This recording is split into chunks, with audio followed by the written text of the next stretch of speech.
মূল জায়গা হচ্ছে ফিলিস্তিন। শেষ জামানার সবচেয়ে ইম্পর্টেন্ট জায়গা হচ্ছে প্যালেস্টাইন। শেষ জামানার যত বড় বড় ঘটনাগুলো ঘটবে, ইমাম মাহাদির আগমন, মুসলিম বাহিনীর বিজয়, জেরুজালেম পুনরুদ্ধার, ইসলামিক খেলাফত প্রতিষ্ঠা, ঈসা আলাইহিস সালামের আগমন, সব ওই জায়গাকে কেন্দ্র করে। সব কিছুই ওখানেই দাজ্জাল বের হবে, দাজ্জালকে আবার মারাও হবে সেখানে, সব কিছু ওখানে। কিন্তু ওই দিক থেকে মুসলিমদের দৃষ্টি ফোকাস করে অন্যদিকে সরিয়ে দেওয়া হচ্ছে। ফিলিস্তিনিদেরকে দেখলেই গুলি মেরে দিতে বলা হয়েছে, দেখেছেন? দেখেন নাই? আমরা যে মসজিদটা দেখেছি আল আকসা, দেখেছেন? এই আকসাকে সরিয়ে দিয়ে সেখানে থার্ড টেম্পল নির্মাণ করার প্ল্যান হচ্ছে। মানে এই যে থার্ড টেম্পল তো বোঝেন না, হাইকেলে সুলাইমানি, মানে ওরা মনে করে যে তারা বানু ইসরাইল। একটু বোঝেন, ওরা মনে করে যে ওরা বানু ইসরাইল, আসলে ওরা বানু ইসরাইল নয়, ওরা হচ্ছে ইউরোপিয়ান জিউস।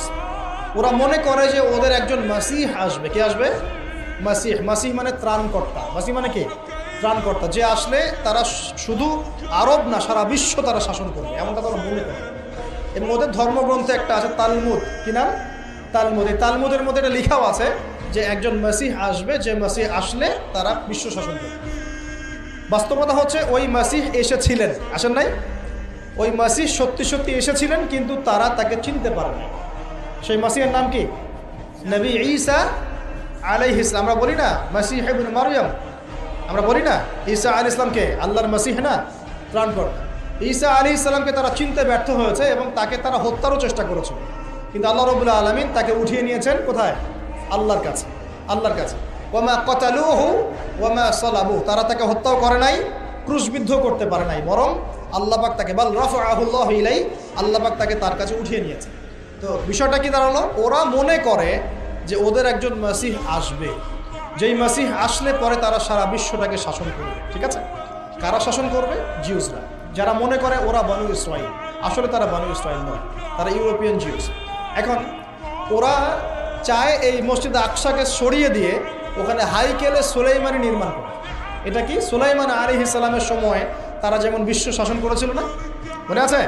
সুলাইমান আলাইহিস সালামের সময় এত দাপট ছিল তখন, সুলাইমান আলাইহিস সালাম যখন বলতেন যে বাতাসকে যে ফ্লাই করতে, তখন এই সিংহাসন বাতাসে ফ্লাই করা শুরু করতো না? সুলাইমান আলাইহিস সালাম যখন জিনদেরকে বলতেন এই কাজ করো, জিনরা ওই কাজ করতো। সুলাইমান আলাইহিস সালাম যখন বলতেন জিনদেরকে সমুদ্রে ডুব দাও, ডুব দিয়ে সমুদ্রের নিচ থেকে মণিমুক্তা বের করে নিয়ে আসো, তারা সেটা বের করে নিয়ে আসো। সুলাইমান আলাইহিস সালাম জিনদেরকে দিয়ে এই মসজিদও নির্মাণ করিয়েছেন, মনে আছে?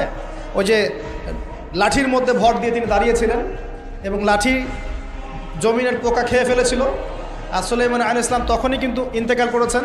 যখন পড়ে গেলেন তার দেহটা, তখন জিনরা বলেছিল যে আমরা যদি জানতাম যে সুলাইমান মারা গেছে তাহলে এই শাস্তি ভোগ করতাম। আছে না কুরআনে? তো সুলাইমান আলাইহিস সালামের সময় তাদের এত ক্ষমতা ছিল যে ওই যে সাবার রানী বিলকিস, মনে আছে? হুদহুদ পাখির ঘটনা। হুদহুদ পাখি এসে বলছে যে ওইখানে একটা দেখলাম সাবার রানী সূর্যকে পূজা করে। তো সুলাইমান আলাইহিস সালাম বলছেন কোন জিন আছো যে আমি এখান থেকে ওঠার আগে ওকে নিয়ে আসতে পারবো? এক জিন বলছে যে আপনি এখান থেকে উঠে দাঁড়ানোর আগেই ওই সিংহাসন নিয়ে চলে আসতে পারবো। কত শক্তি চিন্তা করেন। তো সুলাইমান আলাইহিস সালাম বলছেন এতে হবে না। আরেকজন জিন যার কাছে কিতাবের জ্ঞান ছিল, মানে সে আলেম ছিল, সে বলছে যে আপনার উঠতে হবে না,